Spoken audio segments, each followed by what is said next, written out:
بسم اللہ الرحمن الرحیم۔ بلعم بن باعور کا عبرتناک واقعہ۔ مروی ہے کہ جس کا واقعہ قرآن کریم میں بھی بیان ہوا ہے اس کا نام بلعم بن باعور ہے۔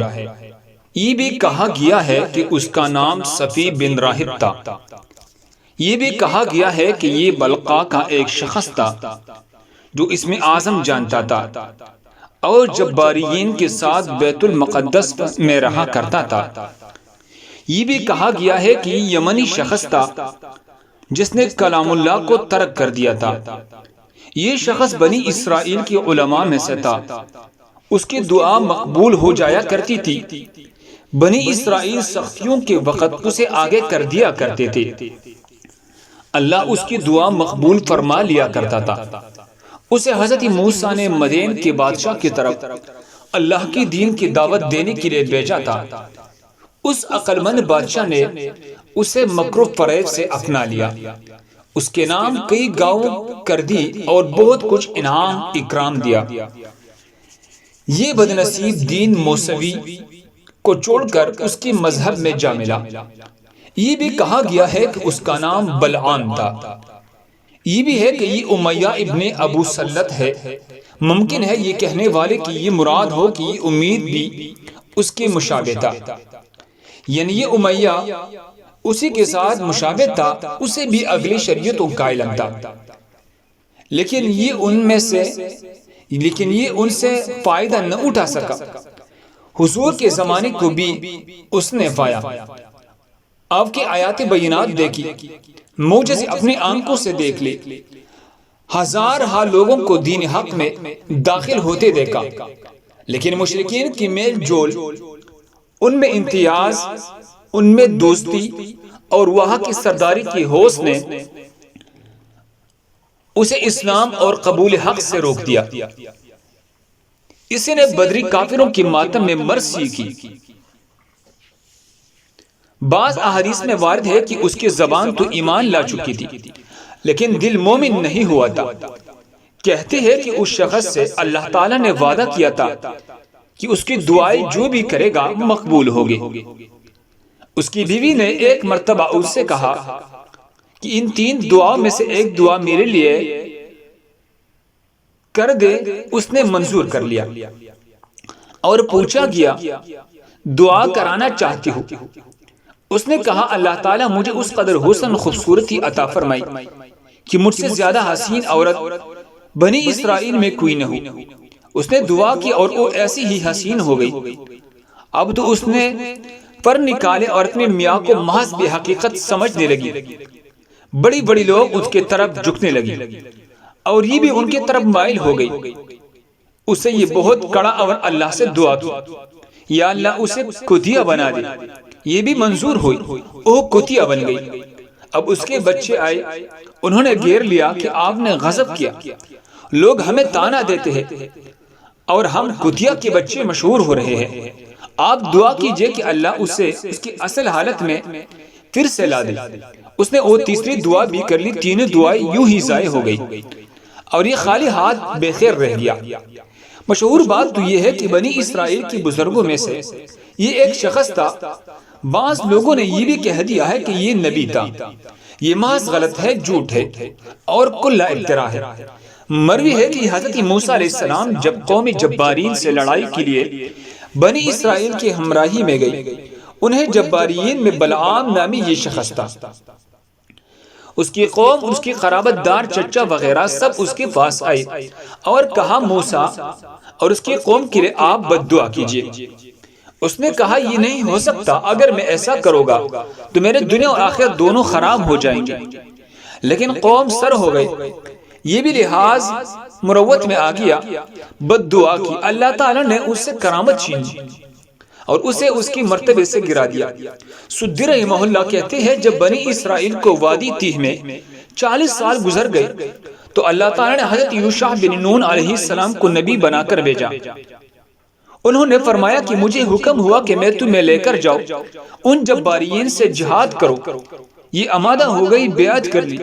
انہیں میں بلعام نامی ایک شخص تھا جو بڑا عالم تھا، اسم اعظم جانتا تھا۔ یہ بد نصیب کافر ہو گیا۔ قوم جبارین میں جا ملا، ان سے کہا تم نہ گھبراؤ، جب بنی اسرائیل کا لشکر آئے گا میں ان پر بد دعا کروں گا تو وہ دفعتاً ہلاک ہو جائے گا۔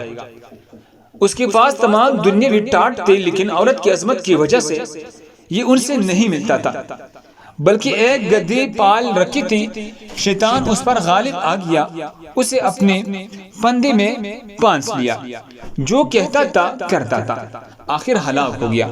مسند ابی یعلا مسلم میں ہے کہ رسول اللہ نے فرمایا میں تم سے زیادہ اس سے ڈرتا ہوں جو قرآن پڑھ لے گا، جو اسلام کی چادر اڑ لے گا اور دینی ترقی پر ہوگا، کہ ایک دم اس سے ہٹ جائے گا، اسے پشپش ڈال دے گا، اپنی پڑوسی پر تلوار لے دوڑے گا اور اسے شرک کی تہمت لگائے گا۔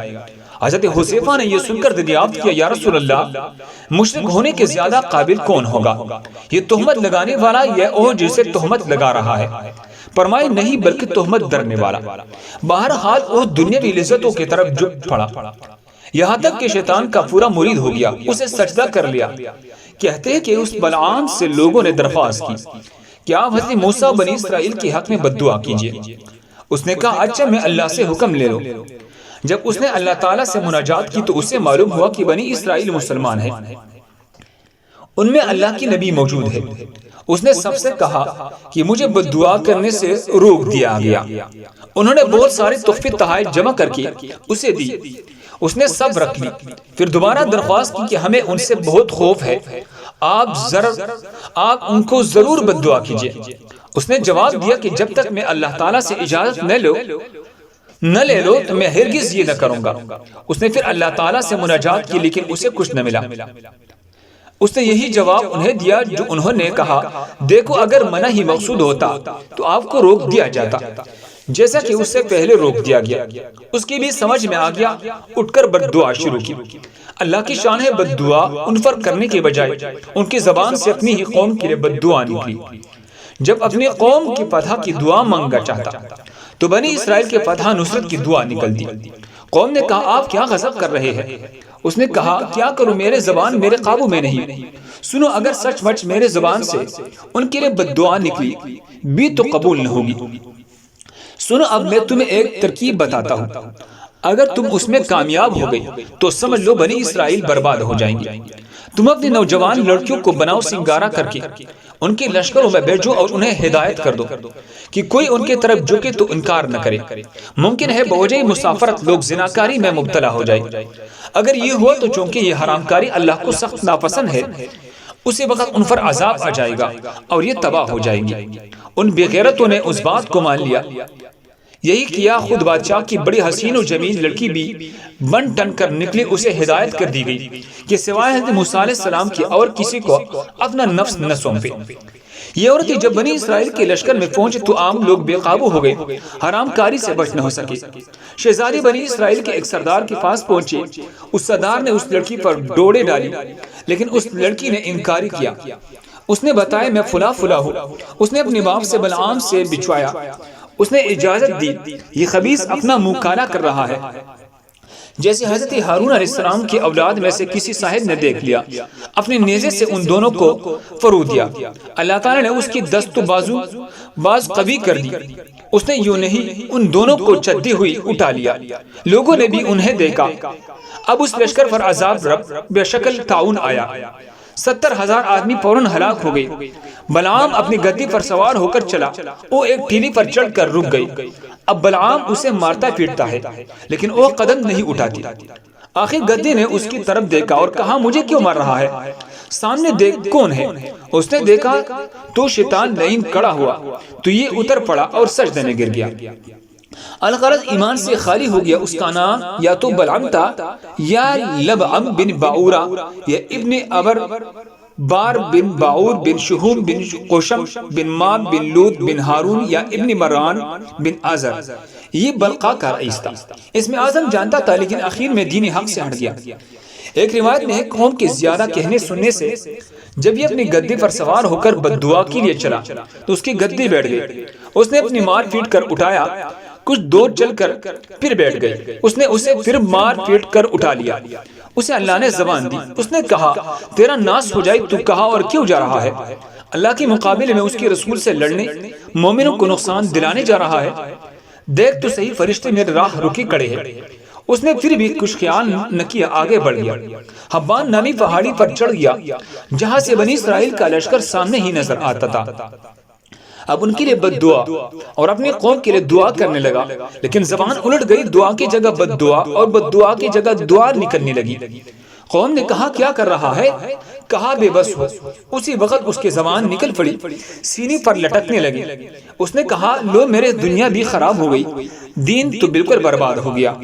پھر اس نے خوبصورت لڑکیاں بیچنے کی ترکیب بتائی جیسے کہ اوپر بیان ہوا ہے، اور کہا کہ اگر ان میں سے ایک نے بھی بدکاری کر لی تو ان پر عذاب آ جائے گا.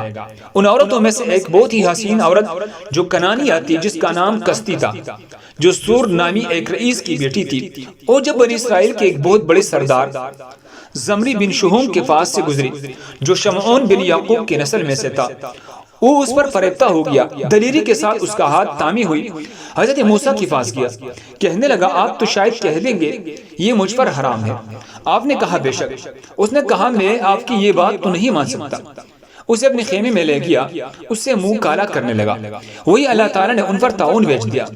حضرت فحاس بن غیرار بن ہارون اس وقت لشکر گاہ سے کہے باہر گئی ہوئی تھی. جب آئے اور اپنی ہاتھ میں نیزہ لے ہوئی انہیں اٹھائے باہر نکلنے، کہنے کوک پر لگائی ہوئی تھی. کہنے لگی یا اللہ ہمیں معاف فرما، ہم پر سے یہ وبال دور فرما. دیکھ لے ہم تیری نافرمانوں کو ساتھ کیا کرتے ہیں.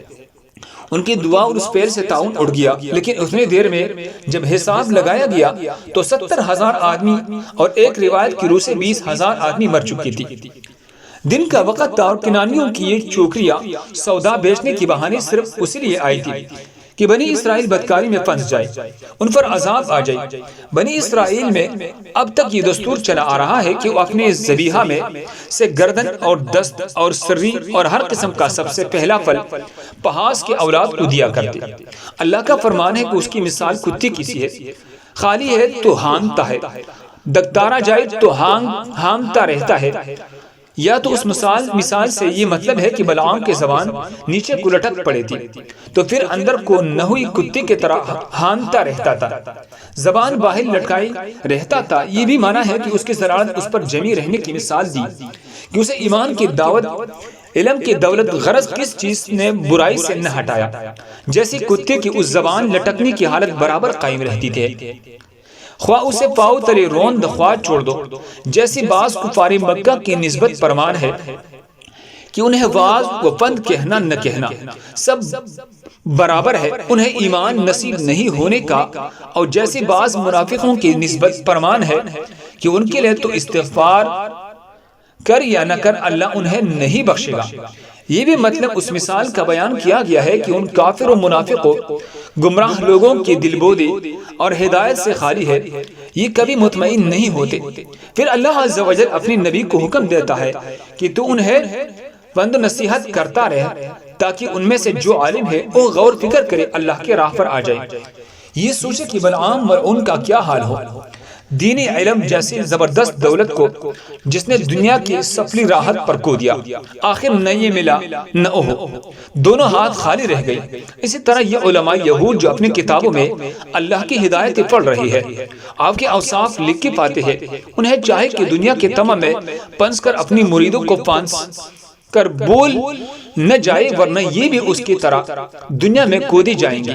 انہیں چاہے کہ اپنی علمیت سے فائدہ اٹھائے، سب سے پہلے تیری اطاعت کی طرف جھکے اور اوروں پر حق کو ظاہر کر دے. دیکھ لو کہ کفار کے کیسے بری مثالیں ہیں کہ کتوں کے طرح صرف نگلنے اگلنے شہوت رانی میں پڑی ہوئی ہے. پس جو بھی علم و ہدایت کو چھوڑ کر خواہش نفس کی پورا کرنے میں لگ جائے وہ بھی کتے جیسا ہی ہے. حضور فرماتے ہیں ہمارے لیے بری مثالی نہیں اپنے ہبہ کی ہوئی چیز کو پھر لینے والے کتے کی طرح ہے جو کہہ کر کے چاٹ لیتا ہے. پھر فرمایا گناہگار لوگ اللہ کا کچھ بگاڑتے نہیں، یہ تو اپنا ہی خسارہ کرتے ہیں. اطاعت مولا، اتباع ہدیت سے ہٹا کر خواہش کی غلامی، دنیا کے چاہت میں پڑ کر اپنے دونوں جہاد خراب کرتے ہیں۔ اللہ ہم سب کو اس پر عمل کرنے کی توفیق عطا فرمائے۔ دوسرے مسلمانوں کی فائدے کے لیے آگے ضرور شیئر کریں۔ جزاکم اللہ۔